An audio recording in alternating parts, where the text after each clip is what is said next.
Hello, everyone. Um, it's been a while since I made a video. So today I think I wanted to do that. And while I speak to you about different things, tell you different things, I'm going to do my makeup. I already put my foundation on and did my lips because I seem to take a long time to tell what I'm talking, tell you what I want to say, tell you my story, and put my makeup on. Yeah, so I just went on ahead and just put my makeup on, my lipstick, because I got places to go, got things to do. So let me get started, put my hair back. You can see my edges. I'll be doing that after I finish putting my makeup on. And don't mind my fingernails. I'm in the process of redoing them, so I'm taking them off. Only got 3 on this hand and none on this one. Don't worry about that. Don't worry. That all will be taken care of. And I'm a nail tech, so I can do that, but you can't. Because all I got to do is just go in there and hook it up. Okay, so anyway, I wanted to tell you today that something is in my eye. That's not what I wanted to tell you, but anyway, these mukbangs that people are doing with the African food, with the iguzi soup and the fufu and the greens, the mixture of the greens. I don't remember the name of that, with the meat and the cassava leaves. Well, I recently um, bought me some African food, but mind you, I know how to make African food, not all of it. I just know how to make a couple of dishes, like I know how to make the jollof rice. I did that maybe a few months ago, and it turned out really, really good. And for years, I've always made stew, fish stew, or I would do chicken stew. But they've been doing these mukbangs, and it's been some of them are being offensive and talking about it's nasty or they spitting out the fufu. And yeah, that's rude. Like I would never do anything like that. But I will say this, um, for the food that they've been trying, and the one that I recently went to go get, which is the I got the goat iguzi, and the goat iguzi, and it comes with the fufu, and I got the mixed greens. And well, I just got a message. I don't know. So anyway, um, I will say this is that you have to have an acquired is taste buds for these particular dishes. And so I've never had it before, but I do know when I made the cassava leaf. Pardon me, the cassava leaf. It You have to put palm oil in it, and I believe the goat iguzi that I ordered, it had palm oil in it. And so with that said, the palm oil is like an acquired taste. Like we cook with olive oil, vegetable oil, canola oil, peanut oil, and all of those things come from something that is edible. But palm oil comes from a palm tree, and that's not edible. And so, like, when I bought the oil and I opened it up and I smelled it, it smelled really. I got to turn on my light. Let me turn my light on.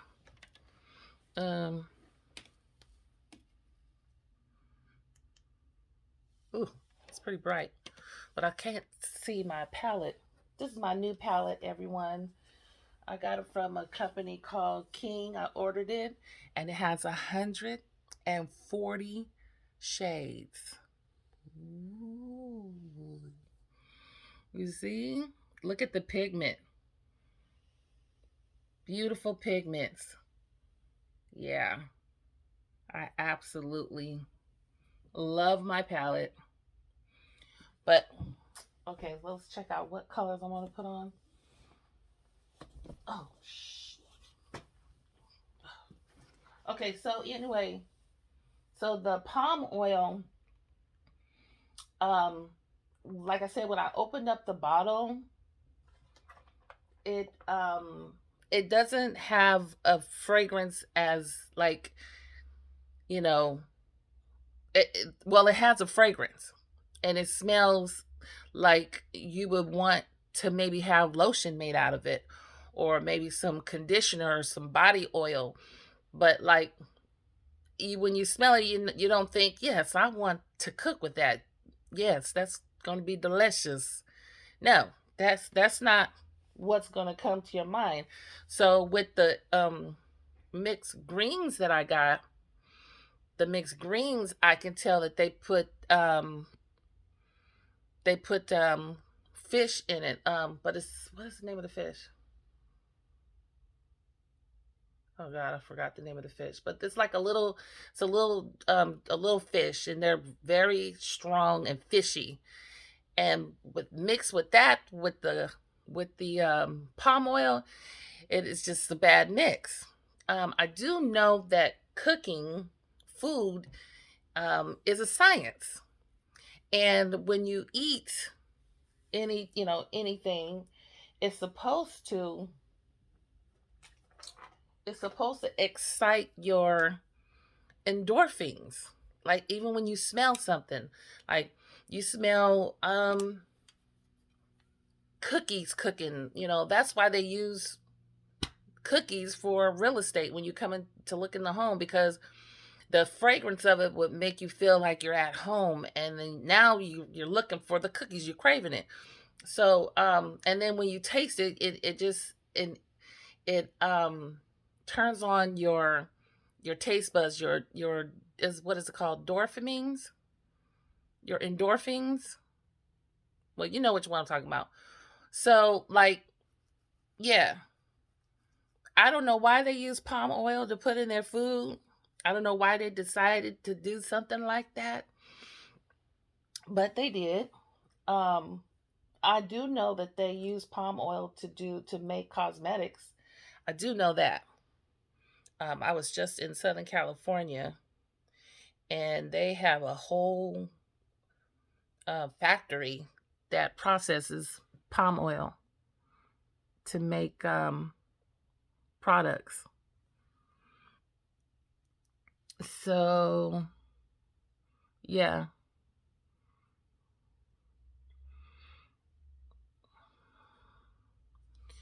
and I like this color.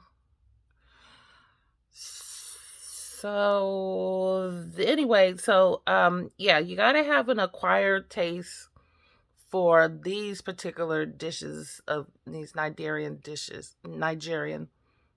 And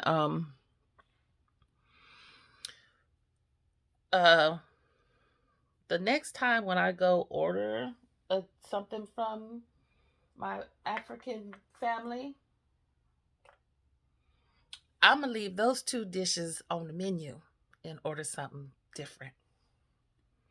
Um, it's just the fact that, like I said, yeah, you have to have an acquired taste bud to enjoy it. But they were getting offended by the people that were spitting it out, and yeah, I was offended as well, even though I'm not from Africa, but that's offensive. It's like embarrassing. Why would you do that? That's like an insult to their culture. Just like that time when they were posting collard greens on Facebook with raisins in it, or macaroni and cheese and they had raisins in it. Yeah, that's offensive. Like, these foods is what our ancestors ate to survive on, and and it's part of our culture to eat collard greens. And not only that, it's very healthy. So yeah, it was insulting to see them spit it out, with the fufu. And to be honest, all that I ordered, it came with the fufu. That was the best part. I did like the fufu. I know you're supposed to swallow it, not chew it, but yeah, I just took a little bite of it with each bite, and but I like it because it had like a potato flavor, and I love potatoes. I love potatoes, so that was a win for me. So yeah. So actually, when I went to the restaurant,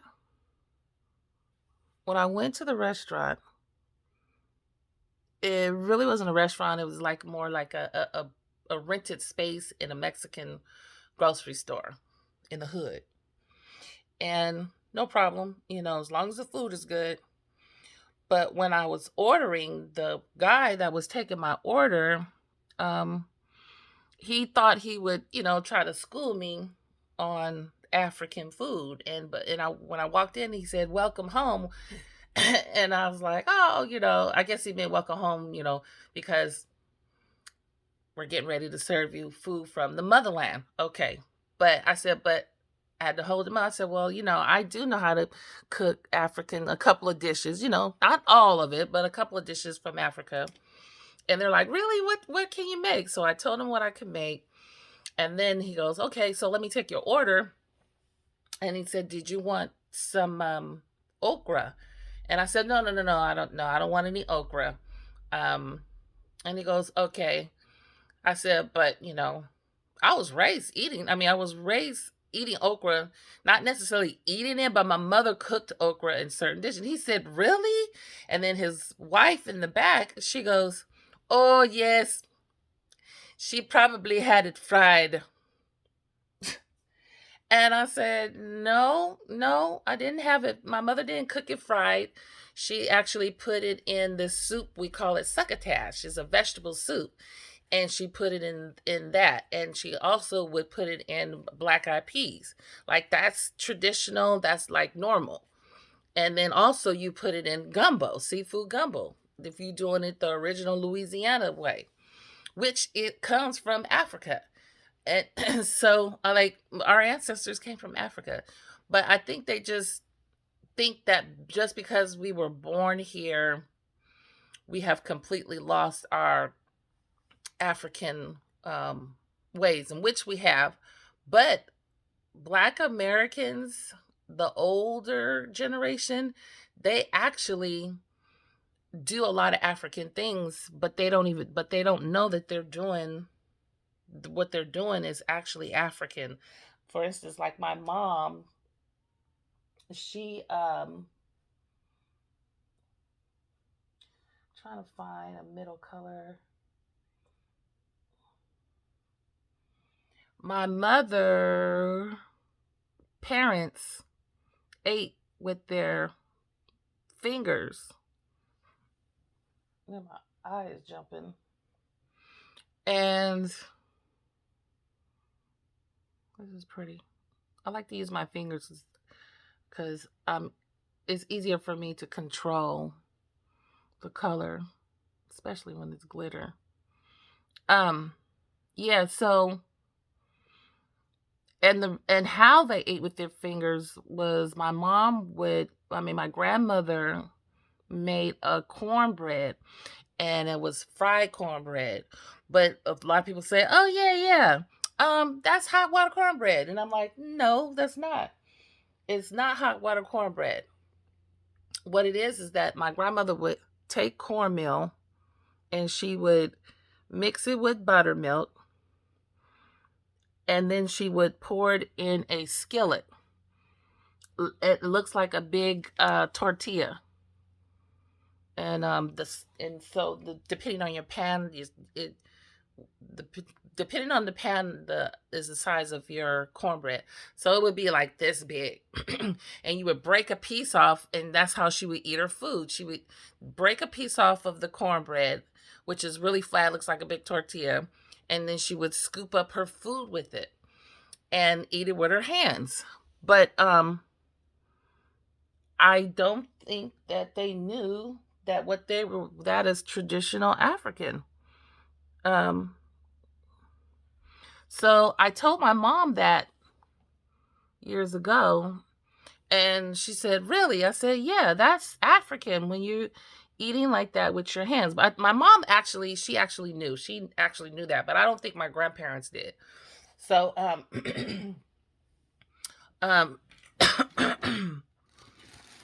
another thing, like my mom would always make a salad, and she would just call it her tomato salad to eat with her food. You know, her own side salad, which was a cut up tomatoes and like some red onions with some pepper. And she'll pour a little bit of vinegar, a little bit of vinegar on it with a little bit of salt and pepper. And she would eat that with her food, like with her greens and stuff, picking it up with her cornbread. And excuse me. Ah.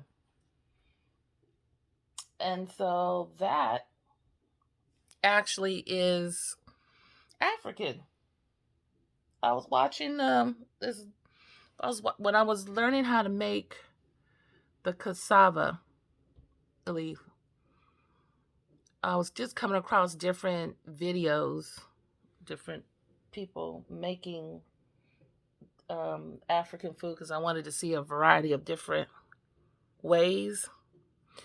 And so I came across a few people that were like from. No, actually, this is when I was trying to make the jollof. So I ran across a few Africans that were that made that type of a salad, and I was like, "Oh my gosh!"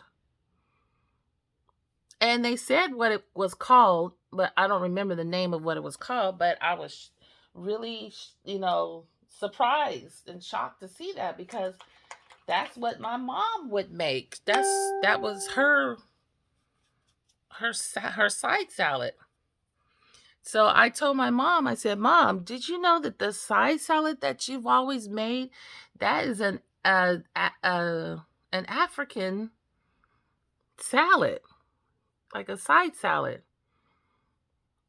And she was like, "Wow, just this." And see, mind you, my mom is 85 years old, so yeah, she's not. It's not a young lady. Like her grandparents were descendants of slaves. I think they were. Yeah, they were slaves. Um, so yeah, I had to, pretty much check them and let them know, like, no, um, there's some things I know about Africa. My father was in the military. He lived in Africa for 4 years. I was supposed to be born in Liberia, but um, they broke out in the war, so we couldn't go. My mom was actually pregnant with my sister. Within those 4 years, I would have been born in Liberia. Um, I need to get a highlight.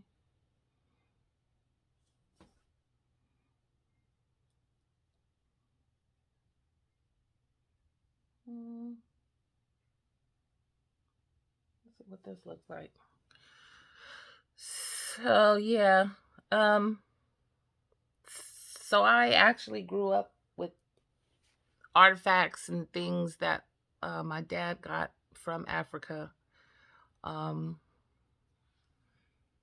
and my dad always would tell us about Africa and told us that it's not all about famine and starving kids with flies on their face. Actually, Zimbabwe looks like Chicago. Like they have tall buildings, regular neighborhood with grass. So it's not what the media here in America say it is. I mean, there is poor area. I mean, it's a third world country, so every third world country have the poor. Um, Even though we're not third world, but we got poor people here too. And of course, I do know that it's a different type of poor, but yet and still, there's people over in Africa that's rich, um, billionaires, that got businesses, and they're, some of them are highly educated. So my father always let us know that Africa is not only rich in culture, but it's also rich in land. Their land is full of every mineral you ever want to think of. They have everything there: diamonds, oil, gas, aluminum, silver, um, copper, bronze. Everything that's that we use is in Africa. They have it in their land. So I do understand about that. Gotta turn this light on too. I can't see. So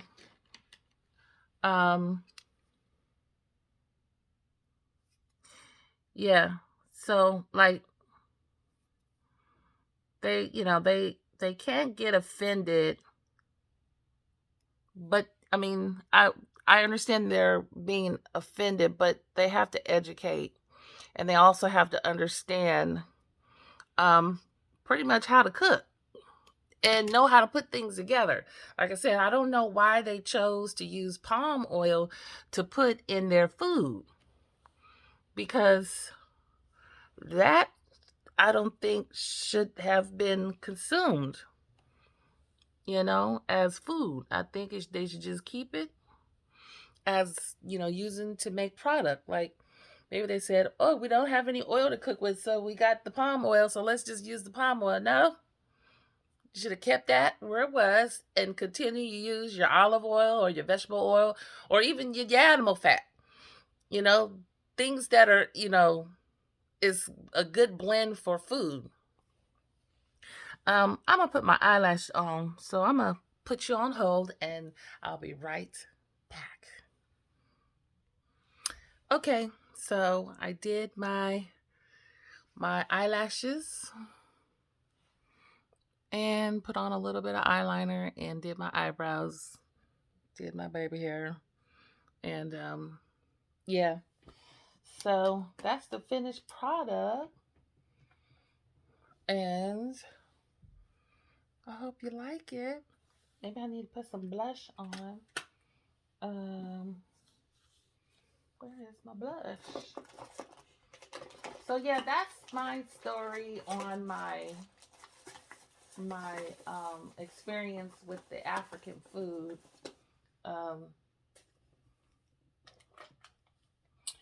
But overall, I like what I ate, and I will be going back. I don't know when, because they charged me quite a bit for a small portion.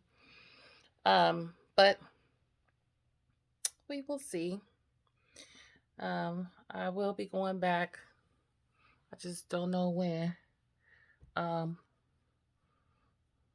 What I will not do is be disrespectful to their culture, because part of their culture is mine.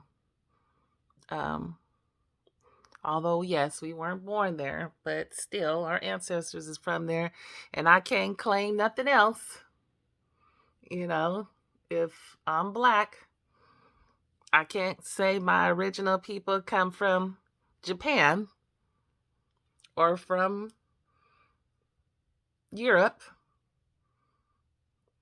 Although, we got mixed blood in us, but I don't look European. I look African. So, yeah, that is up, people. I think I'm done. I got to go make some runs, and I got to go visit my mom. So, this is it. And next time, give me your comments. Let me know what you think. And also let me know what you want to talk about. Um, this is my first wig. I wanted to tell you guys that. And um, I love it. But I had put it on with all the, how they put the glue on and they mash it down and put the spray. And I did all of that. And I tell you what, uh, I'm never doing that again. It was horrible. It was tightening up on my skin and it was killing me. So I said, nah, we just gonna do it regular. It's got combs in it. Let's stick it in. You can see my little braid. And my whole hair is braided, but I thought that was cute to cross it up. But yeah, we're not doing the glue and all of that. Matter of fact, I'm getting ready to see if I can go take it back. But anyway, thank you guys for listening. I'll be back with a new story to tell. And yeah, like I said, give me your comments and let me know if you want to um, talk about a different subject that you've been wanting to know about or you want to express. Let me know and push the subscribe button, like and share. Thank you so much. Bye.